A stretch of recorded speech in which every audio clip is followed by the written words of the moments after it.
Hi friends, welcome to Somu competitive guidance. ఈరోజు మరొక important update తోటి మీ ముందుకు రావడం జరిగిందనమాట అండి. ఈ అప్డేట్ అనేటువంటిది ఒక ఇంచెత్తు మనం చూసుకున్నట్లయితే కనుక విచిత్రంగా ఉంటుందన్నమాట. సో ఇందులో చూసుకున్నట్లయితే కొత్త నోటిఫికేషన్ సంబంధించినటువంటి ఆలస్యానికి కారణం అనేటువంటిది బట్టి విక్రమార్క గారు మనకు తెలపడం జరిగిందనమాట అండి. ఇంతకీ ఈయన ఈ ఇన్ఫర్మేషన్ అనేటువంటిది ఎందుకు ఇచ్చారని మనం చూసుకున్నట్లయితే కనుక ఇటీవల జరుగుతున్నటువంటి శాసనసభలో చూసుకున్నట్లయితే బారాస సభ్యులైనటువంటి అంటే మన బీఆర్ఎస్ సభ్యులైనటువంటి కేటీఆర్, కేపీ వివేకానంద, సబితా ఇంద్రారెడ్డి, అనిల్ యాదవ్ గారు, అదే రకంగా పల్లా రాజేశ్వరరావు గారు అడిగారనమాట. దేని గురించి అడిగాడు?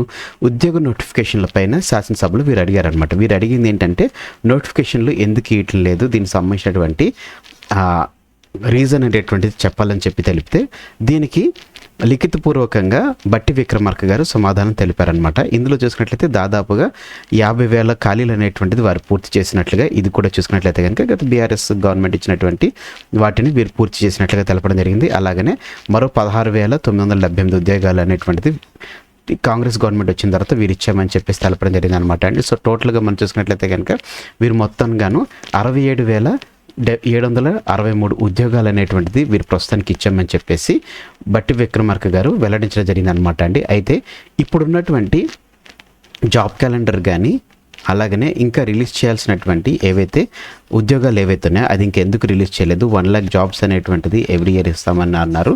దానికి సంబంధించినటువంటి వివరణ ఏంటి అని చెప్పేసి వీరు అడిగినట్లయితే కనుక ఇందులో చూసినట్లయితే కనుక వారు ఏమని చెప్పారని చూసుకున్నట్లయితే మన 31,000 కాంగ్రెస్ ఏర్పడ్డాక వివిధ శాఖలు 31,000 ఉద్యోగాల భర్తీకి నోటిఫికేషన్లు అనేటువంటిది ఇచ్చారన్నట్లుగా తెలపడం జరిగింది. అయితే ఈ జాబ్ క్యాలెండర్ సంబంధించిన జీవో అనేటువంటిది కూడా వారు విడుదల చేశారన్నట్లుగా జీవో కూడా ఇచ్చినట్లుగా తెలపడం జరిగింది. కాకపోతే ఎస్సీ, బీసీ రిజర్వేషన్లు ఏవైతే ఉన్నాయో ఈ రిజర్వేషన్ సంబంధించినటువంటి న్యాయపరమైనటువంటి చిక్కులు ఉన్నటువంటి నేపథ్యంలో ఈ నోటిఫికేషన్ అనేటువంటిది రిలీజ్ చేయలేదని చెప్పేసి తెలపడం జరిగింది అనమాట. అయితే ఇప్పటికి మనం చూసుకున్నట్లయితే కనుక ఎస్సీకి సంబంధించినటువంటి, బీసీకి సంబంధించినటువంటి చూసుకున్నట్లయితే గ్రూప్స్ అనేటువంటిది చేసినట్లుగా ఫస్ట్ స్టేట్గా తెలంగాణ నిలిచిందని చెప్పేసి ఆల్రెడీ మనకి న్యూస్లో మనకు రావడం జరిగింది. అయితే బీసీకి సంబంధించినటువంటి కూడా చేశారని చెప్పేసి తెలపడం జరిగింది. అయితే ఇంత అయినా కానీ ఇంకా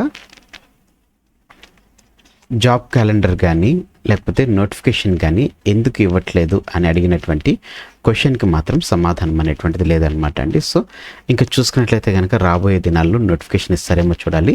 టీజీపీఎస్సీకి సంబంధించినటువంటి ఓటీఆర్ ఎడిట్ కూడా ఆప్షన్ అనేటువంటిది April 10th వరకు పొడిగించడం జరిగింది కాబట్టి సో మేబీ April 10th తర్వాత ఏమైనా నోటిఫికేషన్ ఇచ్చేటువంటి ఛాన్సెస్ ఉందా అనేటువంటి వివరాలు ఇంకా మనం చూడాలి. కాబట్టి హోప్ ఇది అనేటువంటి జాబ్ క్యాలెండర్ సంబంధించినటువంటి కొత్త నోటిఫికేషన్లు ఎందుకు ఇవ్వట్లేదు అన్నటువంటి దాని గురించి బట్టి విక్రమార్క గారు ఇచ్చినటువంటి ఎక్స్ప్లెనేషన్ అనేటువంటిది మీకు కనుక ఆమోదయోగ్యంగా ఉన్నట్లయితే కనుక కింద కామెంట్ సెక్షన్లో కామెంట్ అనేటువంటి చేయండి. మీకు ఇది ఆమోదయోగ్యంగా ఉన్నా ఆమోదయోగ్యంగా లేకపోయినా కానీ కింద కామెంట్ సెక్షన్లో మీది అనేటువంటి తెలపండి. సో ఫ్రెండ్స్ ఇదన్నమాట అండి video. Thanks for watching the video. Have a nice day. ఈ వీడియో అనేటువంటిది మీరు ఇంకా ఫస్ట్ టైం చూసినట్లయితే మన ఛానల్ ఫస్ట్ టైం మీరు విజిట్ చేసినట్లయితే కానీ ఇంకా మన సోము కాంపిటేటివ్ గైడెన్స్ అనేటువంటి యూట్యూబ్ ఛానల్ సబ్స్క్రైబ్ చేసుకోకపోతే సబ్స్క్రైబ్ చేసుకుని పక్కన ఉన్నటువంటి బెల్ ఐకాన్లో ఆల్ నోటిఫికేషన్ అని చెప్పేసి మీరు క్లిక్ చేసుకున్నట్లయితే ఎప్పటికప్పుడు లేటెస్ట్ అప్డేట్స్ అనేటువంటిది నేను వీడియో అప్లోడ్ చేసిన వెంటనే మీరు మీ డివైస్లో పొందుకోవడం జరుగుతుంది. ఈ వీడియో కనుక మీకు నచ్చినట్లయితే లైక్ చేయండి, కింద కామెంట్ సెక్షన్లో కామెంట్ చేయడం మర్చిపోకండి. ఈ వీడియోని మీరు అనేకులకు షేర్ చేయడం మర్చిపోకండి. Thanks for watching the video. Have a nice day. All the best for your exams. Bye.